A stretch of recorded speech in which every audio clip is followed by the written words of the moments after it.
조용한 밤, 바람 한 줄기조차 멈춘 조선의 어느 마을. 그러나 깊은 연못 아래서는 아직 누군가의 이름을 부르고 있었다. 두생아, 날 잊었니?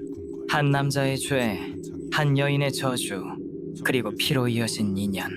오늘 우리는 200년 동안 금지된 사랑의 저주 속으로 들어갑니다. 만약 여러분이 끝까지 본다면 이 연못의 비밀을 마주하게 될지도 모릅니다. 달빛이 검게 타오르던 밤, 남도 끝자락의 폐서원 해에는 짙은 안개가 깔려 있었다. 지나가는 자조차 숨을 멈추는 그곳엔 오래전부터 비속어의 저주가 서려 있다고 전해졌다. 그날 서원의 문을 밀고 들어온 이는 두 명이었다. 젊은 선비 두생두승과 그의 벗 모용. 오늘은 반드시 서약을 세워야 하오. 우리가 모두 급제하면 함께 조정에 나아가 백성을 구하리라.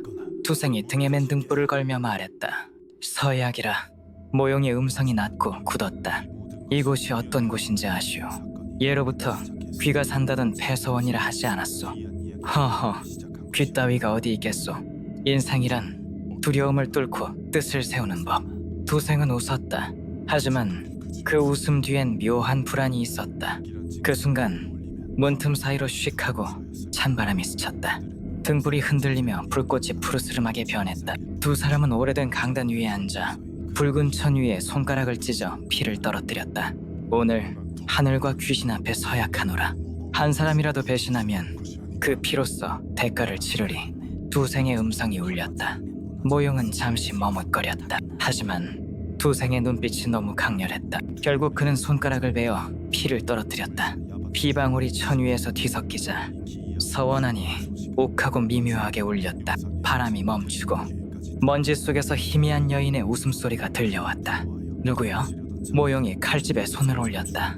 아니, 들리지 않았소. 방금 두생의 말이 끝나기도 전에 등불이 꺼졌다. 암흑, 숨결조차 얼어붙는 정적. 그때 책장 너머에서 뚝뚝 무언가 떨어지는 소리가 났다. 그들이 등불을 다시 켜자 낡은 책 하나가 바닥에 떨어져 있었다. 책 표지엔 아무 글자도 없었고 딱 한 줄만이 피로 새겨져 있었다. 식은 서약의 증거. 그러나 피는 귀신의 문을 연다. 두생은 그 문장을 소리내 읽었다. 순간 바닥에 피가 요동쳤다. 붉은 점들이 모여 하나의 형체를 이루었다. 그것은 여인의 손목이었다. 피에 잠긴 손목이 바닥에서 튀어나오더니 두생의 발목을 꽉 붙잡았다. 두생이 비명을 질렀다. 모용이 칼을 뽑아 그 손목을 내리쳤다. 손목은 푸석한 먼지처럼 흩어졌다. 하지만 그 자리에 희미한 얼굴이 떠올랐다. 창백한 피부, 텅 빈 눈, 그리고 피투성이 입가로 스멀스멀 웃음이 번졌다. 피로 맺은 서원이라 참으로 아름답구나. 여인의 음성이 공기 속을 미끄러졌다. 그 이름은 척정 트리틴. 몇 해 전 이 서원에서 목을 메어 죽은 여인의 혼이었다. 그녀의 한은 아직 식지 않았다. 그녀는 눈도 없는 얼굴로 두생을 바라보며 속삭였다. 그대가 나를 죽였지. 무슨 말이오? 나는 모르는 사람이오. 두생이 외쳤지만 그의 손이 떨렸다. 모용이 그를 감싸며 뒤로 물러났다. 그러나 척정의 그림자가 벽을 타고 길게 늘어지더니 두 사람의 뒤통수까지 덮쳐왔다. 서걱 귀에 바람도 없는 곳에서 여인의 머리카락이 스쳤다. 그때 두생의 목덜미에 피 한 줄기가 흘렀다. 차가운 손끝이 그의 살을 스친 것이다. 모용 도망치자. 이건 사람이 아니다. 두생이 외쳤다. 두 사람은 서원을 빠져나가려 했지만 문은 이미 닫혀 있었다. 바깥에서 들려오는 건 바람이 아니라 여러 사람의 속삭임이었다. 서약을 어긴 자 피로 갚아라. 천장에 걸린 붉은 천이 스르르 내려오더니 그들의 머리 위로 떨어졌다. 천 위에는 두 사람의 피가 섞여 번들거리고 있었다. 모용이 이를 악물었다. 이 모든 건 네가 시작한 거야, 두생. 그는 두생을 밀치며 외쳤다. 피로 맺은 서원이라니 그런 불길한 장난을 왜 한 거냐. 나는 그저 성공을 바랐을 뿐이요. 우리가 함께 잘 되길 바랐단 말이요. 그러나 그들의 다툼 위로 척정의 웃음이 울려 퍼졌다. 하나의 피, 두 개의 생. 그대들은 이미 나와 한 몸이 되었느니라. 그녀의 말이 끝나자 등불이 폭발하듯 꺼졌다. 그리고 그 암흑 속에서 피가 비처럼 내리기 시작했다. 서원 안의 벽에는 피의 문양이 새겨지고 그 한가운데엔 척정의 눈동자가 떠올랐다. 그녀가 마지막으로 속삭였다. 다음 생에도 이 서약은 계속되리라. 그날 이후 패서원은 완전히 봉인되었다. 두생과 모용은 돌아오지 못했다. 하지만 사람들은 새벽마다 서원의 문틈으로 붉은 빛이 새어나오고 여인의 낮은 노랫소리가 들린다고 했다. 피로 맺은 서원, 피로 갚을 서원. 비가 내린 지 사흘째 되는 아침, 두생은 천천히 눈을 떴다. 피냄새가 코끝에 맴돌았다. 그는 서원의 바닥이 아니라 자신의 방 안에서 깨어나 있었다. 꿈이었나? 이마에 식은땀을 문지르며 중얼거렸다. 하지만 손끝에 아직도 무언가 끈적한 감촉이 남아있었다. 붉은 피였다. 밤새 아무 일도 없었다면 이 피는 도대체 어디에서 나온 것인가? 그는 허겁지겁 문을 열고 나갔다. 모용의 방은 비어있었다. 책상 위엔 찢어진 천 한 조각과 그 위에 말라붙은 핏자국만 남아있었다. 서원의 일은 정말 꿈이 아니었단 말인가? 두생은 그때부터 잠을 이루지 못했다. 책을 펴면 글자가 흐려지고 어둠 속에서는 누군가의 낮은 숨소리가 들렸다. 그의 곁엔 늘 한 권의 책이 있었다. 패서원에서 발견한 표지 없는 귀서웨이스. 하루는 밤늦게까지 독서하다가 책장 사이에서 붉은 줄기가 스며 나왔다. 피? 그는 손끝으로 그것을 문질렀다. 뜨겁지도 차갑지도 않은 피. 그리고 그 피가 한자 한자를 이루며 글을 써내려갔다. 약은 깨졌고 피는 흘렀다. 하나는 남고 하나는 사라졌다. 피의 주인은 어디에 있느냐? 두생의 눈이 커졌다. 그는 책을 덮으려 했으나 손가락이 책장에 달라붙었다. 피가 그의 손바닥을 타고 스며들었다. 순간 눈앞이 번쩍이며 서원의 장면이 되살아났다. 희미한 안개 속 모용이 피투성이 얼굴로 그를 노려보고 있었다. 네가 나를 죽였지, 두생. 아니야, 내가 그런 게 아니야. 그는 소리쳤다. 그러나 아무 대답도 없었다. 대신 귀서의 장이 스스로 펼쳐졌다. 그 안엔 그가 모르는 기록이 적혀 있었다. 선비 두생, 전생의 이름은 유림류. 여인 척정을 속여 죽음으로 몰았다. 그 죄업이 아직 사라지지 않았도다. 두생의 숨이 멎었다. 그는 자신이 전생에 죄를 지은 자였다는 것을 믿을 수 없었다. 그 순간 방 안의 촛불이 스스로 꺼졌다. 그리고 어둠 속에서 탁탁 발소리가 울렸다. 두생이 뒤돌아보니 창가에 누군가 서 있었다. 피로 물든 한복, 목에는 새까만 자국, 그리고 텅 빈 눈동자. 척정이었다. 두생, 아니 유림, 그대는 나를 기억하지 못하는가? 그녀의 목소리는 바람처럼 희미했지만 그 속엔 억누른 분노가 가득했다. 그대는 내게 사랑을 맹세하고 그러고는 내 목에 손을 올렸지. 이건 우리 둘만의 서약이오라며 웃던 얼굴, 이제는 잊었는가? 두생은 머리를 부여잡았다. 머릿속이 갈라지듯 통증이 밀려왔다. 순간 그의 눈앞에 다른 시대의 장면이 스쳤다. 하얀 한복을 입은 여인, 밤마다 등불 아래서 시를 짓던 두 사람, 그리고 마지막 밤 그가 여인의 목에 비단끈을 걸던 장면. 이건 내가 한 짓이 아니야. 두생이 절규했다. 적정의 눈에서 피눈물이 흘러내렸다. 그대의 피로 세운 서약, 그 피가 아직 마르지 않았느니라. 모형은 이미 피의 빚을 치렀다. 이제 남은 것은 그대다. 그녀의 손끝이 공중을 그었다. 그 순간 귀서가 불길에 휩싸였다. 그러나 불길은 꺼지지 않았다. 오히려 피빛으로 번져나가며 방 안을 덮었다. 도생은 문을 열고 뛰쳐나갔다. 그러나 문 밖엔 밤이 아니었다. 끝없는 안개와 뒤틀린 나무들, 그리고 비비린내 가득한 길이 있었다. 그는 이해했다. 자신은 더 이상 인간 세상에 있지 않다는 것을. 그때 안개 속에서 한 사내의 그림자가 다가왔다. 그 얼굴은 반쯤 찢어져 있었지만 분명히 모용이었다. 두생, 너도 왔구나. 모용, 그대는 죽은 게 아니었나? 죽었지. 너에게 죽임을 당했으니 무슨 말을 하는 거냐? 모용은 웃었다. 그러나 그 웃음은 사람이 아닌 지옥의 형상 같았다. 전생에도 그랬지. 넌 적정을 죽였고 나는 그 죄를 덮었어. 하지만 이번 생엔 너를 덮을 순 없겠구나. 그의 눈에서 검은 피가 흘러내렸다. 모용, 그대마저 나를 미워하는가?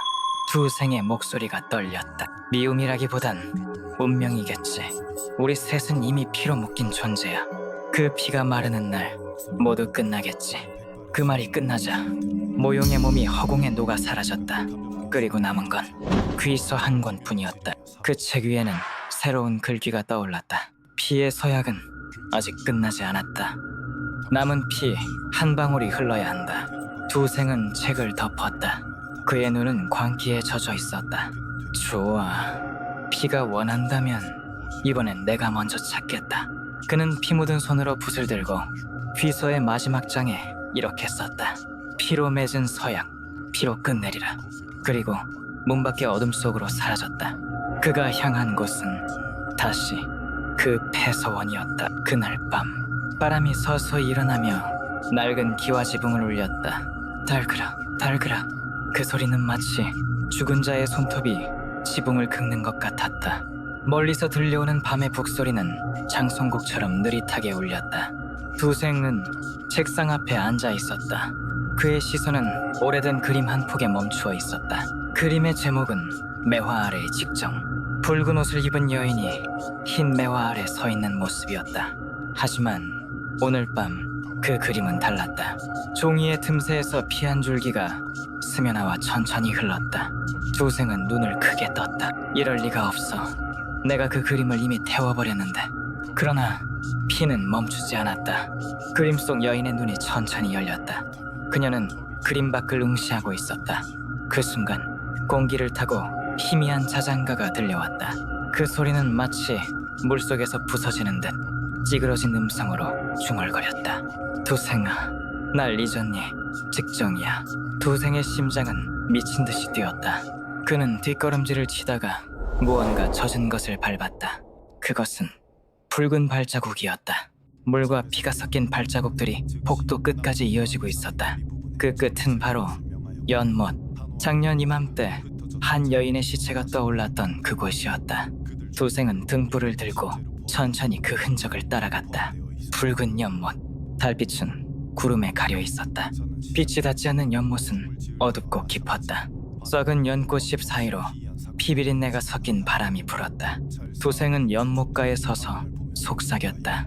직정, 정말 너라면 왜 떠나지 못하는 거야?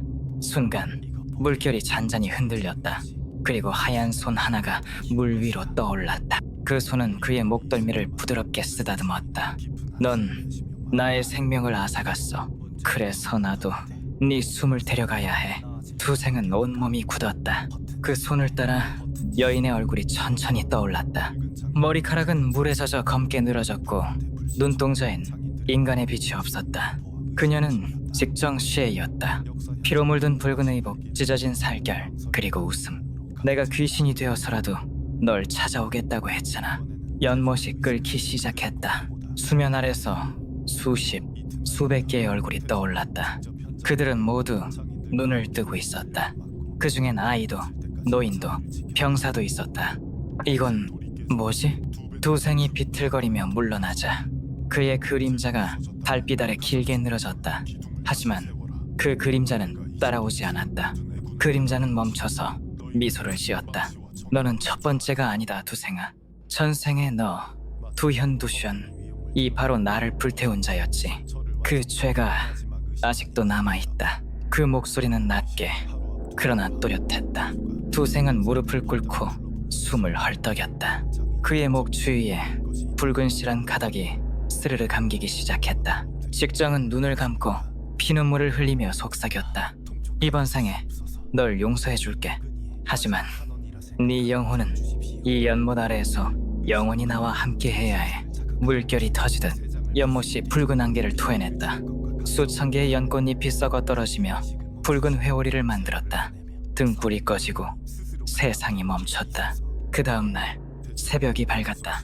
하인은 이상한 정적에 눈을 떴다. 사방을 찾아도 두생의 모습은 없었다. 대신 벽에 걸린 그림이 바뀌어 있었다. 그림 속 직정의 옆에는 무릎을 꿇은 한 남자가 그려져 있었다. 그의 목에선 피가 흐르고 있었다.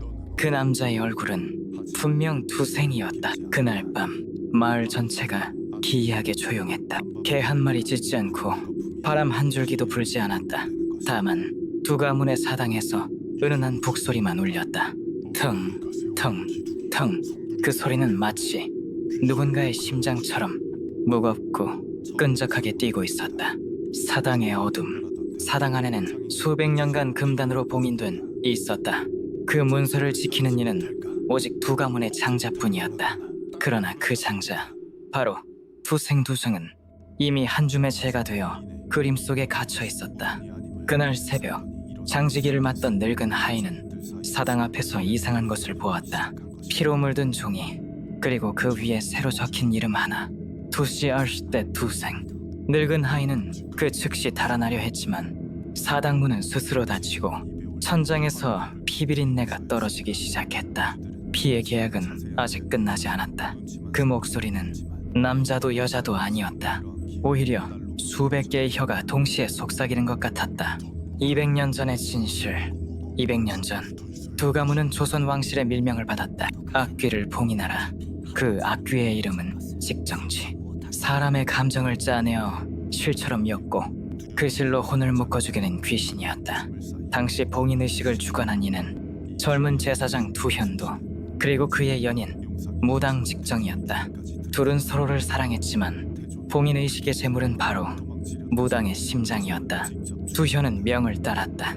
직정을 제물로 바치고 그 심장을 꺼내 불 속에 던졌다. 그날 하늘은 붉게 물들고 사당의 제단은 그대로 얼어붙었다. 그리고 그때 그녀의 마지막 저주가 울려 퍼졌다. 네 피는 내 심장과 이어졌다. 앞으로 태어날 너의 자손들 모두 나의 그림자 아래서 숨을 쉴 것이다. 그날 이후 두 가문에선 매 세대마다 한 남자가 실종되거나 미쳐 죽는 일이 반복되었다. 투생의 부활. 그 밤 사당 한가운데에서 그림 한 폭이 흔들렸다. 그림 속의 투생이 눈을 떴다. 이건 어디지? 그의 앞에는 붉은 연단이 있었고 그 위엔 옛 무당복을 입은 여인이 서 있었다. 그녀의 얼굴은 아름답지만 눈동자는 텅 비어 있었다. 두현, 아니 두생. 결국 넌 다시 돌아왔구나. 그녀는 바로 직정들이었다. 그녀는 200년의 세월 동안 모든 두시의 피를 모아 자신의 형체를 되찾은 것이다. 이번엔 네 심장이 내 안에서 뛰어야 해. 두생은 비명을 지르며 도망쳤지만 사당의 벽들이 손처럼 변해 그를 붙잡았다. 수백 개의 팔이 벽에서 뻗어나와 그의 몸을 제단 위로 끌어올렸다. 그때 사당의 북소리가 다시 울렸다. 腾, 腾, 腾. 직정은 붉은 피로 물든 검을 들었다. 그 검 끝에는 인연이라는 글자가 새겨져 있었다. 네가 내 인연이었지. 그 인연으로 죽고 그 인연으로 살아라. 그녀가 칼을 내리치는 순간 사당 전체가 무너지고 수천 개의 혼이 흩어졌다. 새벽의 마을. 다음 날 마을 사람들은 사당이 완전히 사라진 것을 발견했다. 대신 그 자리에 붉은 연못 하나가 생겼다. 물 위에는 투생의 이름이 피로 떠 있었다. 이상하게도 그날 이후 마을의 모든 사람들은 밤마다 같은 꿈을 꾸었다고 한다. 꿈속에서 한 여인이 흰 옷을 입고 나타나 속삭인다. 너의 심장은 아직 내 것이다. 그리고 새벽마다 누군가의 심장 박동 소리가 연못 아래서 들려왔다. 腾, 腾, 腾. 후일담. 몇 세기가 지나 그 마을은 사라지고 그 자리에 새로운 도시가 세워졌다. 그러나 건설 현장의 한 기술자가 지하에서 오래된 비석 하나를 발견했다. 비석에는 이렇게 새겨져 있었다. 구징 사랑을 짜는 자, 피로 맺은 인연은 끊어지지 않는다. 그날 밤 도시의 모든 가로등이 동시에 꺼졌다. 그리고 CCTV 한 대가 마지막으로 찍었다. 붉은 옷을 입은 여자가 누군가의 그림자를 끌고 지하로 사라지는 장면을. 연못은 아직 잠들지 않았다. 누군가의 피가 여전히 그 속에서 흐르고 있다. 여러분이 지금 들은 이야기가 단순한 전설이라고 생각하십니까? 그렇다면 오늘 밤 창문 밖을 한번 바라보세요. 혹시 붉은 옷을 입은 여인이 미소 짓고 있을지도 모릅니다. 다음 밤이 오기 전에 조심하세요.